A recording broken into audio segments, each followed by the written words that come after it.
Olá, boa tarde, 1h34 no Acre. Sejam todos bem-vindos a mais uma edição do Gazeta Entrevista. Você que acompanha a programação da TV Gazeta, afiliada à Record TV aqui no Acre.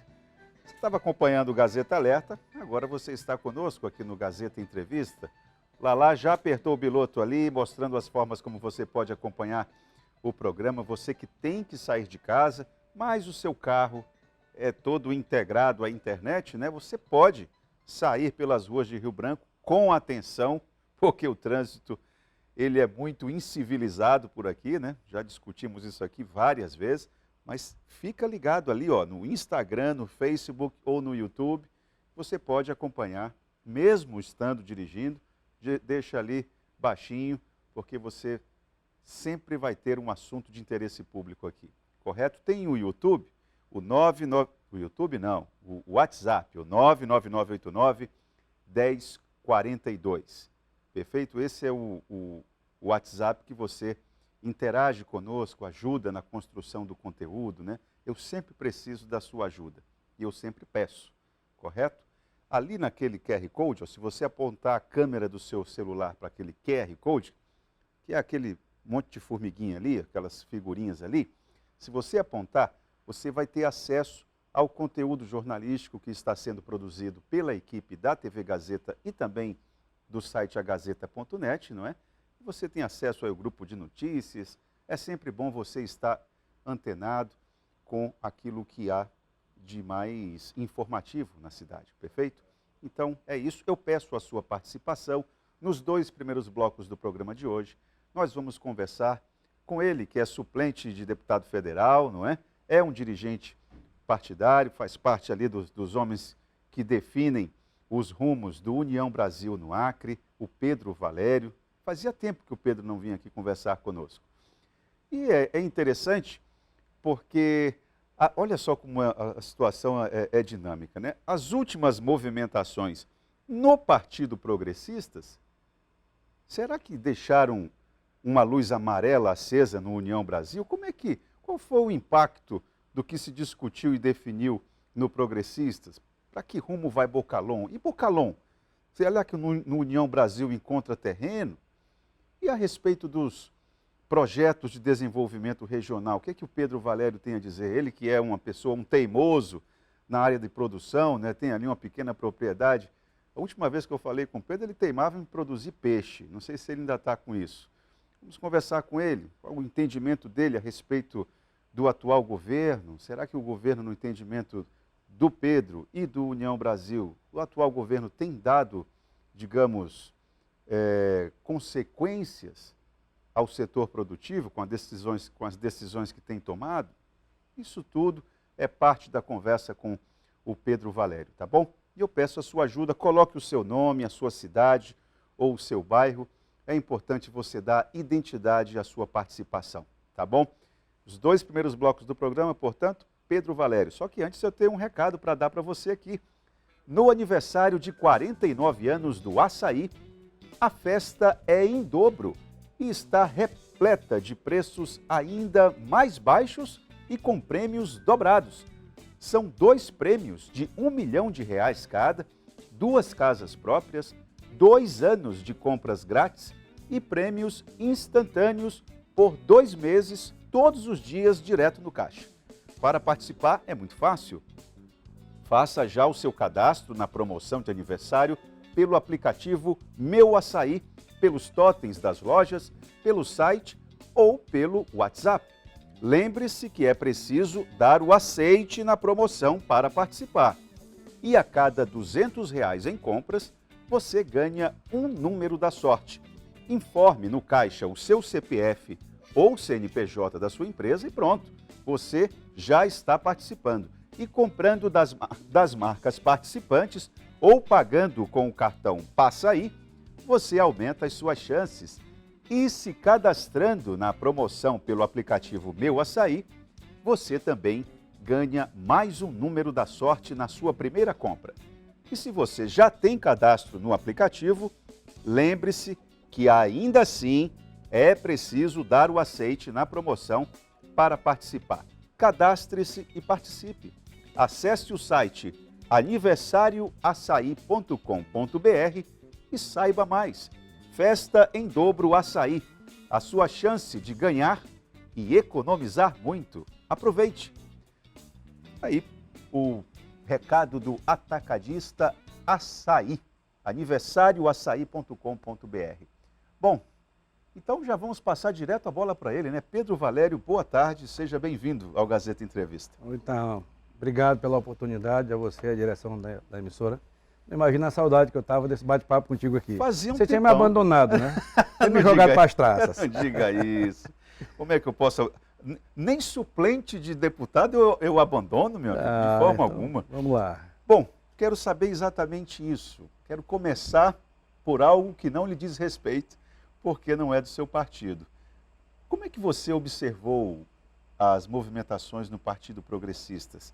Você acha que o que acontecer por lá vai acabar batendo na porta do União Brasil ou não?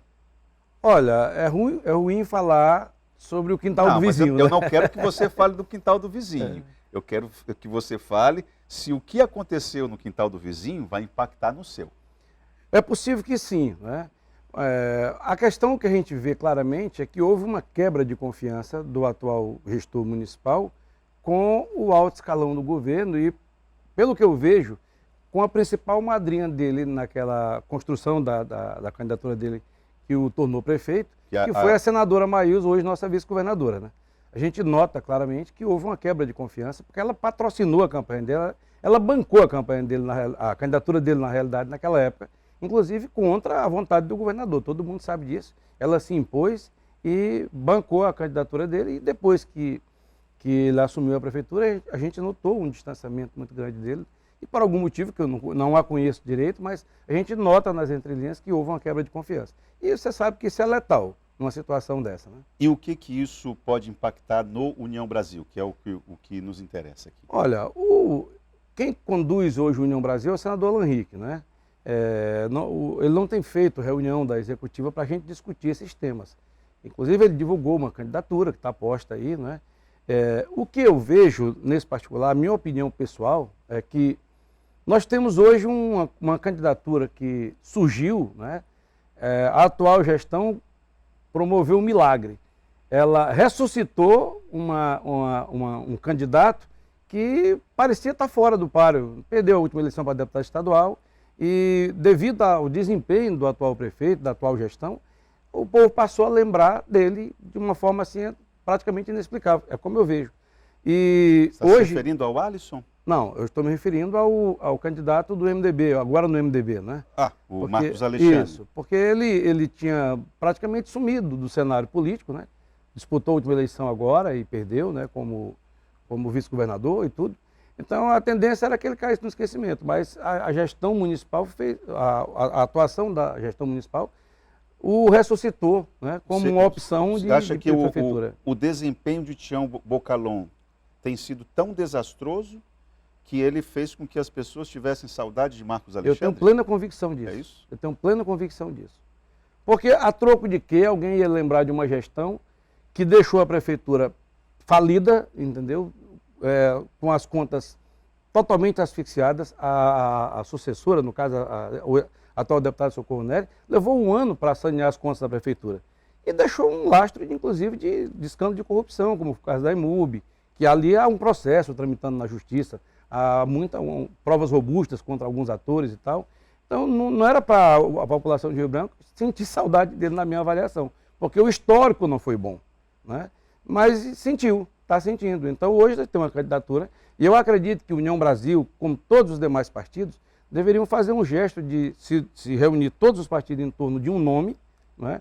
Para fazer um enfrentamento a essa candidatura que está enraizada na esquerda e tem o condão de trazer para o Acre a ressurreição da esquerda.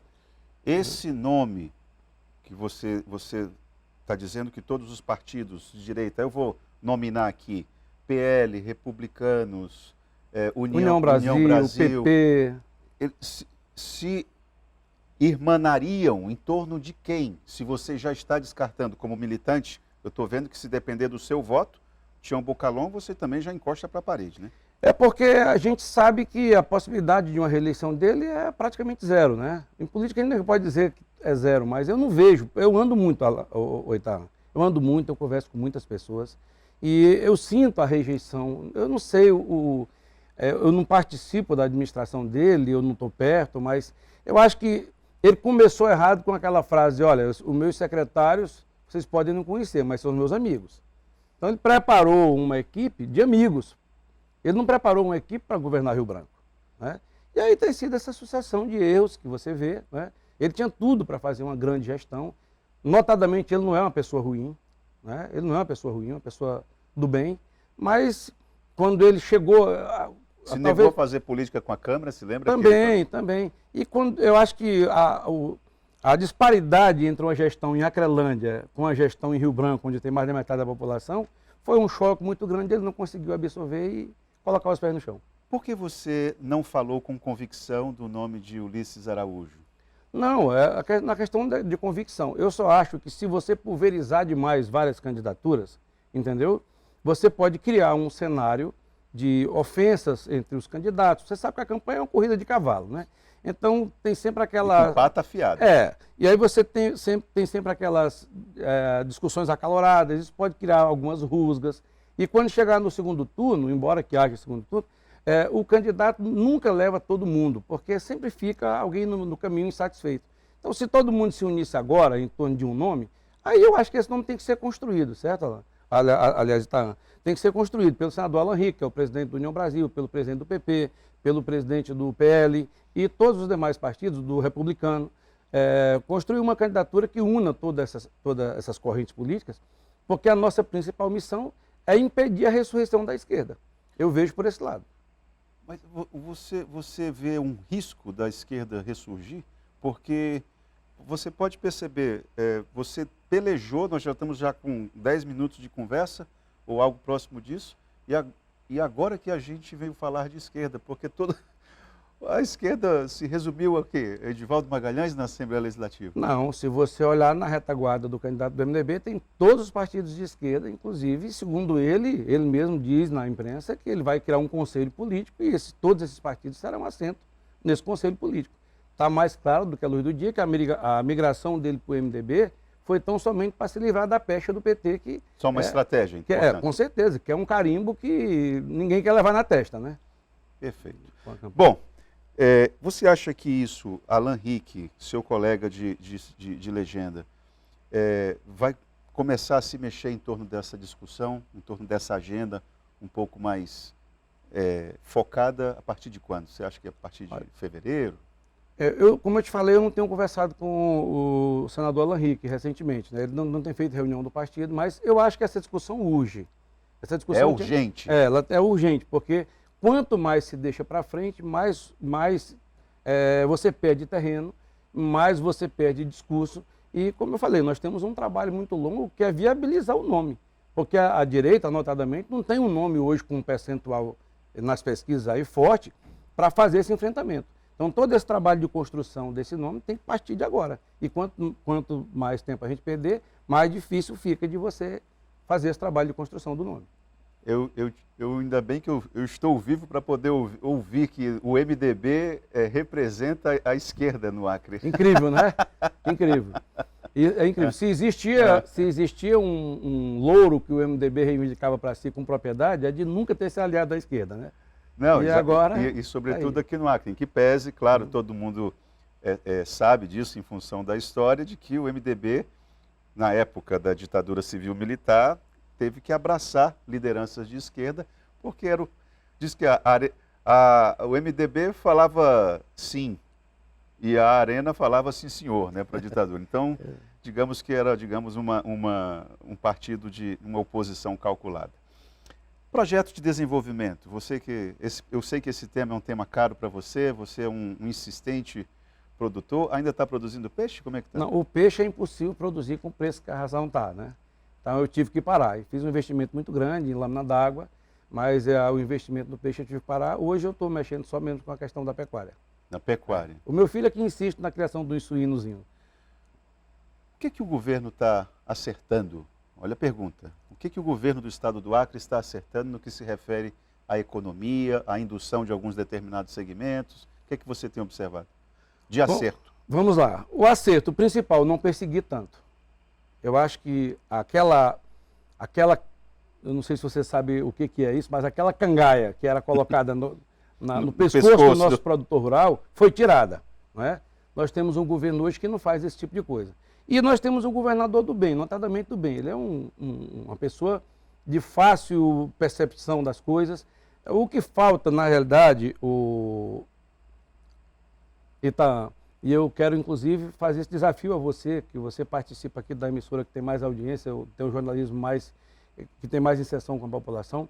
Nós temos que fazer uma cruzada pelo desenvolvimento do Acre. O que significa isso? São várias coisas que têm que ser feitas ao mesmo tempo. Primeiro, por que é que Rondônia se desenvolveu? Já conversei isso contigo algumas vezes. Rondônia devastou a floresta toda? Não. Rondônia desmatou 33%. Se viabilizou. Um dia desse eu vi um especialista dizendo que logo, logo, muito brevemente, São Paulo vai perder o poder de atração de indústrias para Mato Grosso e Rondônia. Porque a produção desses dois estados é tão gigante hoje e tão promissora que as indústrias vão necessariamente migrar para o Mato Grosso, para Rondônia. Palavras de um especialista. Certo? Por que isso aconteceu? Porque eles priorizaram o que tem que ser priorizado, é a produção. Tudo que se produz vem da natureza. Se você mata a produção, você mata o resto da economia. E o Acre não acordou para isso. Aí nós temos uma classe política aí, eu não quero que nenhum deputado federal se sinta ofendido, nenhum dos 3 senadores, mas eles se comportam como meros despachantes de recursos de emendas parlamentares. Eu fico triste, eu chego a ficar irritado quando eu vejo um deputado federal, um senador, eu mandei tantos mil para Feijó, eu mandei tantos mil para Tarauacá. Poxa, essas emendas estão lá. Qualquer deputado federal que chegar lá vai ter direito a 40 milhões de emendas, ele só tem que fatiar. A redenção do Acre não está por aí. Nunca passou por aí. Quem toca a economia de um estado é a iniciativa privada. Então, nós temos aqui algumas matérias-primas. Antigamente, você deve ter ouvido isso, isso é muito novo, mas você deve ter ouvido muita gente dizer assim, o Acre nunca vai se desenvolver porque não tem energia. Tem que ter energia, sem energia não se desenvolve. Hoje o Acre tem energia forte.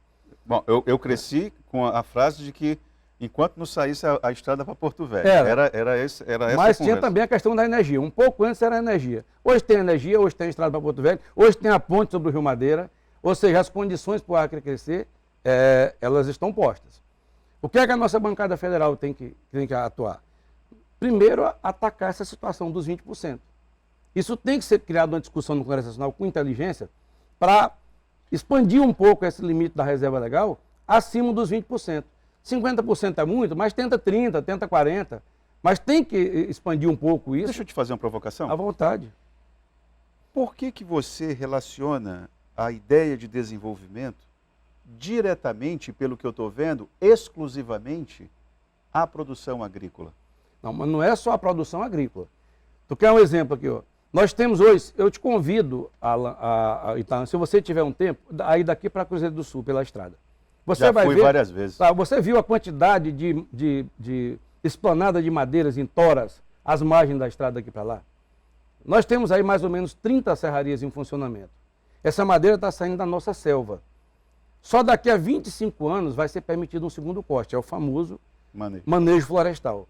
Essa madeira está saindo daqui totalmente in natura, gerando pouquíssimos, raros empregos. E você está falando daquilo que é legal, né? Sim, mas o que sai daqui, presume que seja legal. E os manejos são legais. Mas o que eu quero te falar é o seguinte, onde é que está a nossa classe política, que não se junta, os deputados federais, senador, se junta com o governador e os prefeitos e faz uma cruzada para atrair as indústrias derivadas de madeira para cá. Não é difícil. Basta desapropriar uma área aqui próximo, promover toda a infraestrutura e oferecer incentivos às indústrias que elas vêm. Tem um senhor de Pernambuco, aqui hospedado na minha casa, e ele disse o seguinte, lá no município do interior de Pernambuco, o governador deu 30 anos de incentivo para uma indústria de rolamentos, a indústria se instalou lá.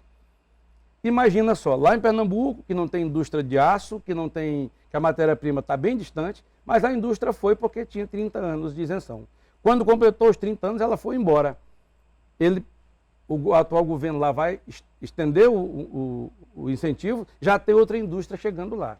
Agora, Pedro, eu vou te fazer uma provocação. É isso que tem que ser feito aqui. Olha, não estou aqui para defender Gladson Cameli, nem criticar Bocalon, enfim. Eu estou aqui para entender o que é que você pensa a respeito das coisas. Você acha, sinceramente, que Gladson Cameli não tem isso na cabeça dele? Você acha que ele, quando viaja, quando vai para os fóruns de debate com empresários para fora, que ele não expõe isso, que ele não apresenta essas concessões possíveis? Será que quais são os outros fatores que dificultam a atração de capital? Eu te pergunto. Quando eu iniciei aqui, eu falei para você que eu vejo no governador um homem bem intencionado, um homem do bem. O problema é que essa é uma briga que ele não consegue travar sozinho. Perfeito. Essa é uma briga que tem que ser travada pela iniciativa privada, por toda a nossa representação política e pelo governo.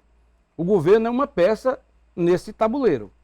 Então, quem é que tem o poder de trazer uma emenda parlamentar, por exemplo, para desapropriar uma área e fazer infraestrutura para receber as indústrias? A bancada federal. Eles manuseiam 600 milhões de reais por ano lá. Não é difícil fazer isso. Quem é que pode propor uma lei no Congresso para afrouxar um pouco as leis para facilitar a produção? A bancada federal. O governador não pode fazer isso. Ele não pode propor uma lei para a Assembleia aqui que seja contrária a uma lei federal que vai ser declarada nulidade. Então, infelizmente, esse é um jogo que tem que ser jogado por todo mundo, cada um na sua posição. E eu vejo, honestamente, até o governador isolado nessa briga. Porque, como eu te falei no início da entrevista, os nossos deputados federais e senadores que poderiam estar na vanguarda dessa cruzada, eles estão divulgando emendas parlamentares. A todo custo, emenda para cá, emenda para lá. E essas emendas, vamos pegar o exemplo do anel viário, lá de Epitaciolândia. Deu um problema lá, a obra parou, todo mundo demitido. Problema chamado Operação Ptolomeu. Pois é, todo mundo demitido. Né? É isso que eu te falo. Você não pode pautar a economia com as obras do Estado. Elas não têm a condição de impulsionar a economia. Então você já está dando uma beliscada também no setor privado, porque me parece que falta um pouco de enxerimento também desse lado. Com certeza, eu acabei de dizer, o setor privado, isso tem que ser um jogo que tem que ser jogado com todos os jogadores, do goleiro ao atacante. Boa tarde, Tahan. O jogo da política não nos permite ser apenas um bom gestor. Tem que ter jogo de cintura para todos os lados, inclusive no campo político. Infelizmente, o nosso prefeito não tem esse jogo de cintura. O Lázaro do Carmo que está falando isso. E ele diz aqui o seguinte: acredito que a briga será boa entre Bocalon e Marcos Alexandre. O jovem Alisson Bisteni não tem a mínima chance no entendimento do Lázaro. O que você tem a falar sobre isso? Eu discordo um pouco do Lázaro. Eu acho que o Alisson é um cara extremamente preparado. Veja a atuação dele na pandemia ao lado do governador. Ele conseguiu fazer um trabalho fenomenal, salvou muitas vidas. O Alisson não tem aresta com ninguém, é um cara pacificador por natureza. Uma pessoa que tem ficha limpa, a história dele não acumula nenhum tipo de escândalo. Eu acho que ele pode ser perfeitamente um bom candidato.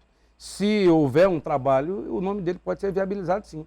Essa história, veja o próprio Marcos Alexandre, quando foi candidato a primeira vez, no início ele não tinha nada. E o Bocalon tinha 76% nas pesquisas. E quem se tornou prefeito de Rio Branco? Quem já ganhou do Bocalon no primeiro turno? Ele. O Marcos Alexandre. Depende de como você constrói a candidatura, depende da atuação de cada um durante a campanha, para se obter o resultado. Eu não vejo por esse lado. Tem o Tiago Castro, está dizendo o seguinte: a fala do entrevistado mostra o medo do Marcos Alexandre ganhar a eleição. E mostra um ponto mais crítico ainda, que eles visam apenas o poder e não o bem para a população. Só falou em seu partido ganhar a eleição e nem sequer falou alguma coisa boa referente a benefícios para a população. Isso é lamentável, política suja. Tiago, deixa eu pelo que você falou aqui, dá a entender de que o Pedro Valério é um defensor do Marcos Alexandre, mas definitivamente o Pedro Valério não é. Eu não sei, eu acho que Está meio confuso ele, né? Porque o que você falou aqui, você fez críticas ao Marcos Alexandre. Claro. Não é? E agora, o que ele sentiu falta aqui na tua fala foi de que você não falou algo em relação a um projeto coletivo. Mas eu acho que quando ele escreveu isso aqui, ele não tinha ouvido você agora, porque pelo que você falou... Exatamente. O que eu falo em relação ao Estado se aplica ao município, em menor proporção, evidentemente, mas se aplica ao município. A Itaã, nós temos um Estado com 153 mil quilômetros quadrados, subpovoado, apenas 23 municípios, cidades com distância de 200 quilômetros, 100 e poucos quilômetros de uma para outra. O Acre precisa urgentemente de uma cruzada em busca do seu desenvolvimento. E essa é a briga de todos nós, para que os nossos filhos, nossos netos, tenham condição de viver num lugar melhor. E nós nunca vamos chegar a esse objetivo contando apenas com as verbas públicas, as obras públicas e o contra-cheque dos servidores do Estado. Jamais. Pedro, nós vamos fazer um intervalo? Vamos fazer um intervalo, daqui a pouco a gente volta. Impressionante como toda a pré-campanha e a campanha, seja ela de que for aqui no Acre, esse debate sobre os modelos de desenvolvimento é um debate ainda central por aqui. Vamos continuar a conversa com Pedro Valério logo após o intervalo.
Duas horas e 5 minutos, vamos continuar a conversa entrevista com o Pedro Valério, que é um dirigente do União Brasil, um suplente de deputado, e está aqui conosco fazendo uma panorâmica a respeito do cenário aqui pré-eleitoral, né, pré-2024. Tem aqui uma observação, a pessoa não colocou o nome, por favor, coloque o seu nome, a sua cidade.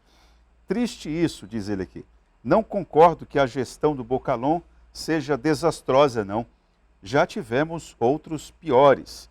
E aí tem o seguinte, pergunta para o entrevistado, já é é o Gessé Carvalho que está dizendo isso aqui, do bairro Chico Mendes. Pergunta para o entrevistado o que ele acha sobre essa situação dentro dos partidos dos próprios candidatos à Prefeitura de Rio Branco. Como é que você avalia isso? Olha, é legítimo que cada partido tenha seus interesses, né? Quanto a essa situação de já ter tido outras administrações piores do que a atual, é possível, né? As opiniões variam. Eu só acho que, como eu disse no início, que quando o atual prefeito assumiu, ele tinha todas as condições de fazer uma gestão fantástica, né? Ele tinha poucas amarras políticas, poucos compromissos e tinha o apoio do governo, tinha trânsito no governo federal, então era possível que ele conseguisse fazer uma gestão magnânima, né? Aí, por exemplo, uma declaração dele, que saia dele, a prefeitura tem 1 bilhão em caixa, né? Quem olha para uma declaração dessa e for analisar a fundo, entendeu? Vê o nível da administração. A prefeitura não tem que ter dinheiro em caixa, a prefeitura tem que gastar o dinheiro, tem que pavimentar as ruas, tem que tapar os buracos, tem que limpar as valas, tem que limpar, pintar os meio-fios, deixar a cidade bonita. É para isso que a prefeitura funciona. É para funcionar bem os postos de saúde, entendeu? E quando a prefeitura começa a acumular dinheiro em caixa, é porque ela não está sabendo gastar. Então isso aí é uma prova inequívoca, né? É uma falsa ideia de boa gestão, né? Como se a prefeitura economizar dinheiro como se fosse um banco fosse um mérito e não gastar bem o dinheiro. Na iniciativa privada, a pessoa que consegue guardar dinheiro está fazendo a coisa certa, mas o poder público não pode se dar esse luxo. Fazendo a coisa certa desde que também invista naquela Sim, ideia. Claro, tem que ter capacidade de investimento e, claro, com certeza, pois é. Mas qual é o preceito do poder público? Ele arrecada do cidadão para devolver. Para devolver em serviço. Em serviço, então ele tem que devolver. Não pode guardar o dinheiro. O seu Antônio Salles está dizendo o seguinte: parabéns ao Pedro Valério, essa é a ideia de que todos os políticos têm que se unir para que o Acre venha a crescer economicamente. Liberar terras para empreendimentos e incentivos fiscais para que indústrias e fábricas possam vir para o Acre. Esses incentivos certamente seriam retribuídos com o maior número de empregos para a nossa população. E com isso aumentaria também a arrecadação fiscal para o Estado, pois haveria circulação de dinheiro através de compras e vendas. Eu não tenho a menor dúvida, o que o senhor Antônio Salles está falando aqui, você passou o primeiro bloco todinho tratando disso.